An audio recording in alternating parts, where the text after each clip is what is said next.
SSC পরীক্ষার্থীরা তোমরা কেমন আছো? তোমাদের শিক্ষা বোর্ড থেকে 2021 সালে পরীক্ষার জন্য সংক্ষিপ্ত সিলেবাস প্রকাশ করেছে। ইতিমধ্যে তোমরা অবশ্যই পেয়েছো। আজ সিলেবাস অনুযায়ী আমরা তথ্য ও যোগাযোগ প্রযুক্তি বিষয়ে দ্বিতীয় ক্লাসটা নিয়ে আলোচনা করব। তোমাদের প্রথম অধ্যায় থেকে চারটি পিরিয়ড ভাগে ভাগ করা হয়েছে। আমরা গত ক্লাসে প্রথম পিরিয়ড ক্লাসটা আলোচনা করেছিলাম।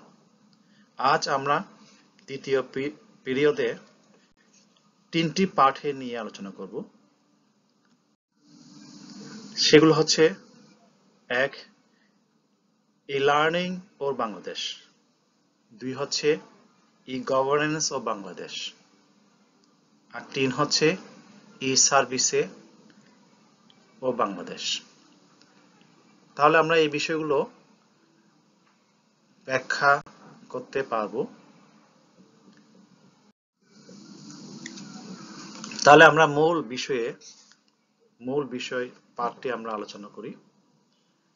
ই-লার্নিং বাংলাদেশ। পৃথিবী জ্ঞান অর্জনে একটা সুনির্দিষ্ট পদ্ধতি দীর্ঘদিন থেকে মোটামুটি একইভাবে কাজ করে আসছিল। তথ্য প্রযুক্তি উন্নতি হওয়ার পর প্রথমবার সেই পদ্ধতি এক ধরনের পরিবর্তন হতে শুরু করেছে এবং ই-লার্নিং নামে নতুন কিছু শব্দের সাথে আমরা পরিচিত হতে শুরু করেছি। ই-লার্নিং শব্দটি ইলেকট্রনিক্স লার্নিং কথাটির সংক্ষিপ্ত রূপ এবং এটা বলতে আমরা পাঠদান করার জন্য সিডি-রম, ইন্টারনেট, ব্যক্তিগত নেটওয়ার্ক কিংবা টেলিভিশন চ্যানেল ব্যবহার করার পদ্ধতিকে বুঝিয়ে থাকি। মনে রাখতে হবে ই-লার্নিং কিন্তু মোটেই সনাতন পদ্ধতিতে পাঠদানের বিকল্প নয়। এটি সনাতন পদ্ধতি পরিপূরক। উদাহরণ দেওয়ার জন্য বলা যায়, শ্রেণীকক্ষে বিজ্ঞানে একটা বিষয় পড়ানোর সময় অনেক কিছু হয়তো হাতে কলমে দেখানো সম্ভব নয়, যেমন সূর্যগ্রহণ, চন্দ্রগ্রহণ ইত্যাদি। শ্রেণীকক্ষে পাঠ দিতে দিতে শিক্ষক ইচ্ছে করলেই মাল্টিমিডিয়ার সাহায্য নিয়ে আরো সুন্দরভাবে বিষয়টি দৃশ্যমান উপস্থাপন করতে পারেন।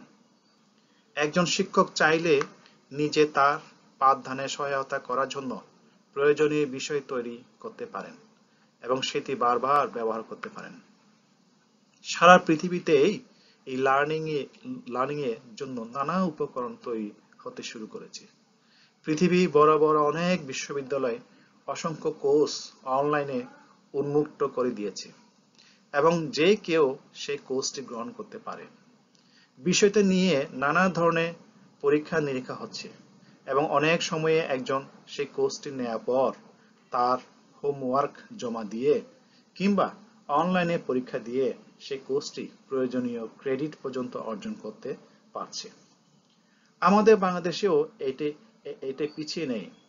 বাংলাদেশে তথ্য প্রযুক্তিবিদরা বাংলায় কোর্স দেওয়ার জন্য বেশ কিছু ওয়েবসাইট পোর্টাল তৈরি করেছেন এবং সারা পৃথিবী থেকে যে কেউ বাংলা ভাষায় সেই কোর্সগুলো গ্রহণ করতে পারবে। তথ্য প্রযুক্তি, বিশেষ করে কম্পিউটার প্রোগ্রামিংয়ে প্রশিক্ষণ নেওয়া উপযোগী এই ধরনের সাইটগুলো দেশে বিদেশে ব্যাপক জনপ্রিয়তা অর্জন করেছে। আমাদের দেশে উত্তম পাঠদানের সীমাবদ্ধতার দূর করার ব্যাপারে ই-লার্নিং অনেক বড় ভূমিকা রাখতে পারলেও আমাদের সব সময় মনে রাখতে হবে এটি কিন্তু কোনোভাবে প্রচলিত পাঠদানের বিকল্প নয়। প্রচলিত পাঠদানের সময় একজন শিক্ষক তার শিক্ষার্থীদের সরাসরি দেখতে পারেন, তাদের সাথে কথা বলতে পারেন। শিক্ষার্থীরাও শিক্ষকের সাথে নানানভাবে ভাব বিনিময় করতে পারে, প্রশ্ন করতে পারে। শুধু তাই নয়, তারা পাশাপাশি একে অন্যকে সাহায্য করতে পারে, একে অন্য সহযোগী হয়ে শিখতে পারে। এই লার্নিং এর বেলায় এই বিষয়গুলো প্রায় সময় অনুপস্থিত থাকে। পুরো প্রক্রিয়ায় মানবিক অংশটুকু না থাকায় পদ্ধতিটা যান্ত্রিক বলে মনে হতে পারে। সেই কারণে ই-লার্নিংকে সফল করতে হলে শিক্ষার্থীদের অনেক বেশি উদ্যোগী হতে হয়। আমাদের বাংলাদেশে ই-লার্নিং এ অনেক বড় সুযোগ আছে, কারণ অনেক বড় বড় সীমাবদ্ধতা আসলে ই লার্নিং ব্যবহার করে সমাধান করে ফেলা সম্ভব। তবে প্রচলিত ই লার্নিং এর জন্য ইন্টারনেটে স্পিড, প্রয়োজনীয়তা অবকাঠামো এবং এই লার্নিং এর শিক্ষণ সামগ্রী তৈরি করার প্রয়োজন রয়েছে। এবার আমরা ই গভর্নেন্স ও বাংলাদেশ নিয়ে আলোচনা করব। গুড গভর্নেন্স বা সুশাসনের জন্য দরকার স্বচ্ছতা ও জবাবদিহিতামূলক ব্যবস্থা। ডিজিটাল ব্যবস্থার প্রচলনের ফলে সরকারি ব্যবস্থা সমূহকে আধুনিক ও যুগোপযোগী করার পাশাপাশি সরকারি ব্যবস্থা সমূহে স্বচ্ছতা ও জবাবদিহিতা নিশ্চিত করা সম্ভব। এর ফলে নাগরিকের হয়রানি ও বিড়ম্বনা অবসান ঘটে এবং দেশে সুশাসনের পথ নিকটতম হয়। শাসন ব্যবস্থায় ও প্রক্রিয়ায় ইলেকট্রনিক্স বা ডিজিটাল পদ্ধতি প্রয়োগ হচ্ছে ই গভর্নেন্স। একটা সময় ছিল যখন পাবলিক পরীক্ষা ফলাফল সংগ্রহ করা ছিল পরীক্ষার্থী এবং তাদের অভিভাবকদের জন্য এক বিড়ম্বনা ব্যাপার। বিশেষ করে প্রধান প্রধান শহর থেকে দূরবর্তী গ্রামে অবস্থানরতদের পক্ষে এটি ছিল দুষ্কর।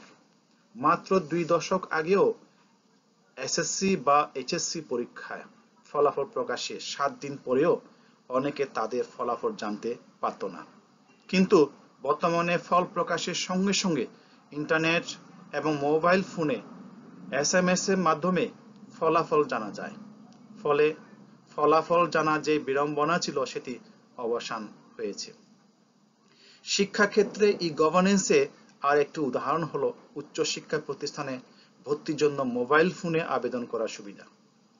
উদাহরণ হিসেবে বলা যায়, পূর্বে যশোর জেলায় একজন শিক্ষার্থী সিলেটে শাহজালাল বিজ্ঞান ও প্রযুক্তি বিশ্ববিদ্যালয়ে ভর্তি হতে ইচ্ছুক হলে তাকে অনেকগুলো কাজ সম্পন্ন করতে হতো। এই জন্য নিজে অথবা প্রতিনিধিকে সিলেট গিয়ে একবার ভর্তি আবেদনপত্র সংগ্রহ এবং পরে আবার আবেদনপত্র জমা দিতে হতো। বর্তমানে মোবাইল ফোনে এই আবেদন করা যায়। ফলে ভর্তিচ্ছুদের ভর্তি আবেদন ফরম জোগাড় ও জমা দেওয়ার জন্য শহর থেকে শহরে ঘুরতে হয় না। আবার জেলা প্রশাসকের কার্যালয়ে সকল সেবা স্বল্প সময়ে, কম খরচে এবং ঝামেলাহীনভাবে পাওয়ার জন্য চালু হয়েছে জেলা ই সেবা কেন্দ্র। এর ফলে আগে যেখানে কোনো সেবা পেতে 2-3 সপ্তাহ লাগতো, সেটি এখন মাত্র 2-5 দিনে পাওয়া যাচ্ছে।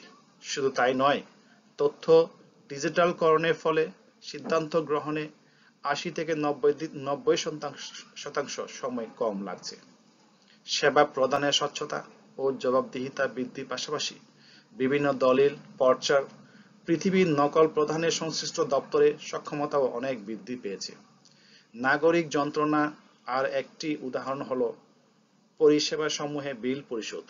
বিদ্যুৎ, গ্যাস, পানি ইত্যাদি বিল পরিশোধে গতানুগতিক পদ্ধতি খুবই সময় সাপেক্ষ এবং যন্ত্রণাদায়ক।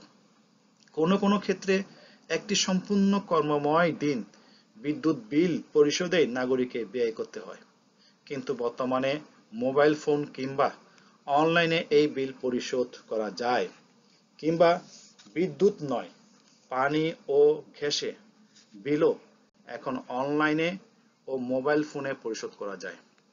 গভর্নেন্সের মূল বিষয় হলো নাগরিকের জীবন মান উন্নত করা এবং হয়রানি মুক্ত রাখা। ই গভর্নেন্সের মাধ্যমে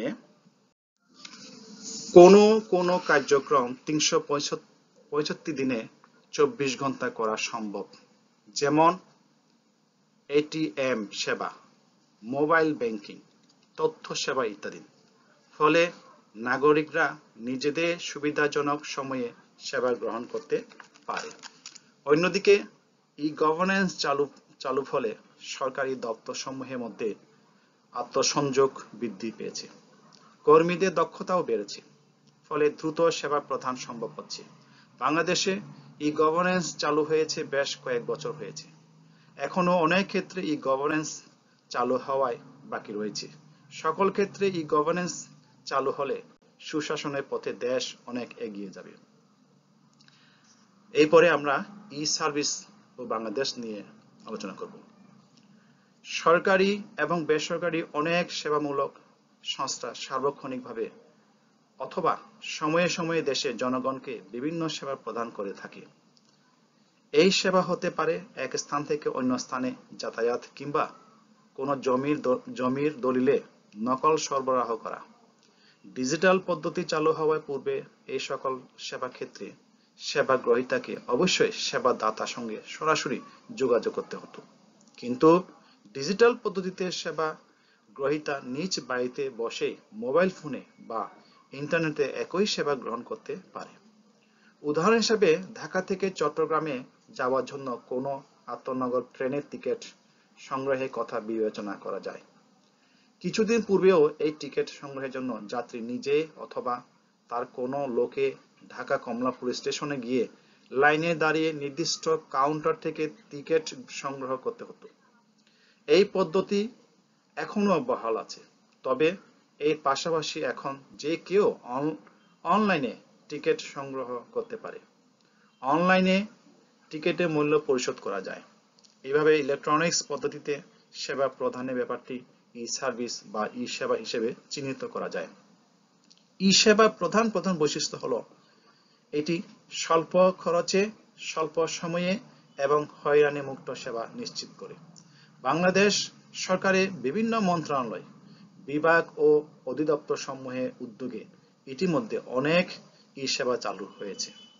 এর মধ্যে উল্লেখযোগ্য হলো পাঠ্যপুস্তকের ডিজিটাল সংস্করণ, ই পড়জি, ই পর্চার, ই টিকেট, টেলিমেডিসিন, অনলাইন আয়কর হিসাব করা ক্যালকুলেটর ইত্যাদি। নিম্নে কয়েকটি উল্লেখযোগ্য ই সেবা কার্যক্রমের সংক্ষিপ্ত বর্ণনা দেওয়া হলো।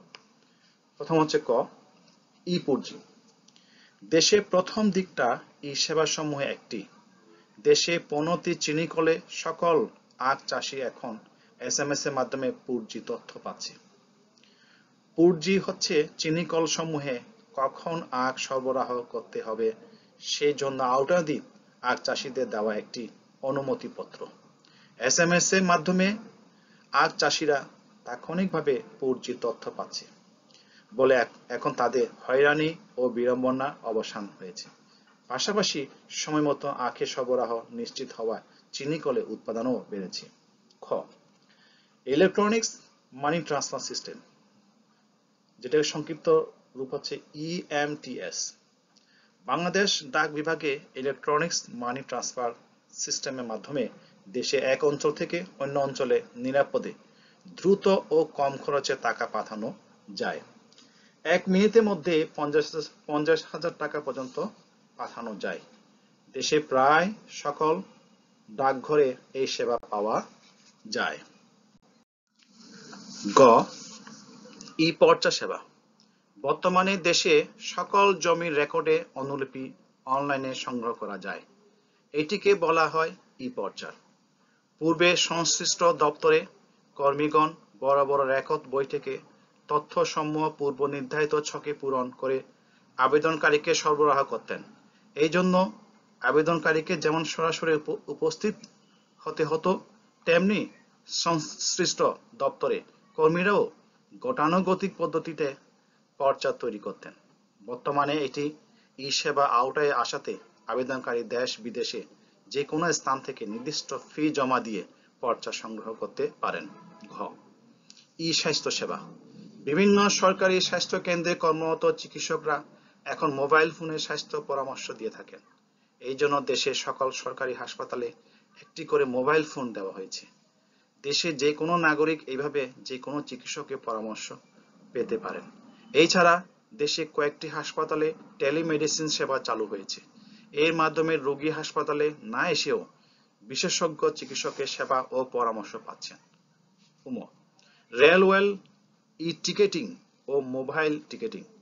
বাংলাদেশ রেলওয়ে কয়েকটি আন্তনগর ট্রেনের টিকিট এখন মোবাইল ফোনেও ক্রয় করা যায়। আবার অনলাইনেও টিকিট সংগ্রহের ব্যবস্থা রয়েছে। ফলে নিজে সুবিধা মতন সময়ে রেল স্টেশনে না গিয়েও নির্দিষ্ট গন্তব্য টিকিট সংগ্রহ সম্ভব হচ্ছে। মোবাইল ফোন বা অনলাইনে টিকিট সংগ্রহ করা হলে ট্রেন ছাড়া অল্প সময় পূর্বে যাত্রীকে স্টেশনে যেতে হয় এবং মোবাইল ফোন বা অনলাইনে প্রাপ্ত গোপন নম্বর প্রদর্শন করে সেখানে নির্ধারিত কাউন্টার থেকে যাত্রার টিকিট সংগ্রহ করে নিতে হয়। তাহলে আমরা এই তিনটি পার্ট আমরা আলোচনা শেষ করলাম। এই পরে তোমাদের 10 নম্বরে একটা প্রশ্নে উত্তর দিতে হবে। সবাইকে ধন্যবাদ।